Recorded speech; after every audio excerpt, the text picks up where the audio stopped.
A new technique could bring earlier diagnosis for muscular dystrophy, ALS, and similar disorders.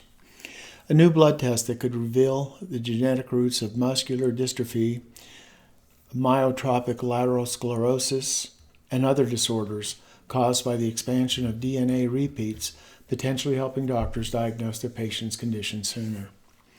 The findings by the University of Florida health researchers and their collaborators focused on the role of intervening or generally non-protein coding DNA sequences with a gene. In one type of inherited form of ALS and other so-called repeat expansion disorders, those DNA sequences, known as introns, accidentally get left behind during the genetic coding process. For some of these disorders, the lingering mutant introns can be readily detected in tissue and white blood cells, creating a rapid and inexpensive way to detect repeat expansion disorders, the researchers found. Their findings were published recently in the Proceedings of the National Academy of Sciences. The researchers tested their findings in a trio of disorders: myotonic dystrophy, Fuchs' endothelial corneal dystrophy, and most common C9 familial forms of ALS.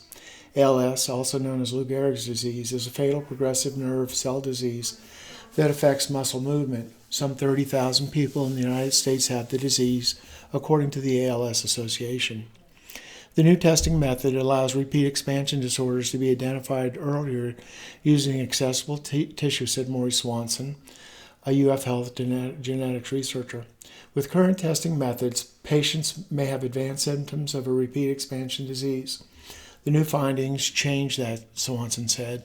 We now have a quick, affordable way of seeing intron retention that correlates with a patient having a certain type of expansive disorder, Swanson said. While ALS and other repeat expansion disorders are presently incurable, Swanson called the new testing approach an important step in fighting repeat expansion diseases. Early detection could effectively complement therapies now being developed to silence a problematic gene by targeting and degrading its RNA, essentially switching off the rogue activity, he said. This new screening approach, which was developed using myotonic dystrophy as a model by Lukas Sinjadur, PhD, a postdoctoral fellow in the UF College of Medicine Center for Neurogenetics, also has the potential to be used to detect a host of presently unidentified novel genetic expansion mutations, Swanson said.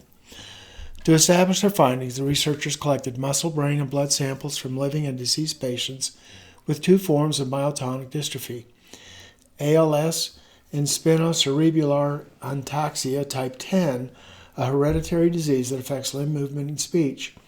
They then tested whether a specific type of repeat selectively induced intron retention. Ultimately, the presence of lingering introns is a clear biological marker for certain genetic repeat expansion disorders, they found. This provides an experimental window to assess whether someone has intron retention in a particular gene that is known to cause disease or could cause disease, Swanson said.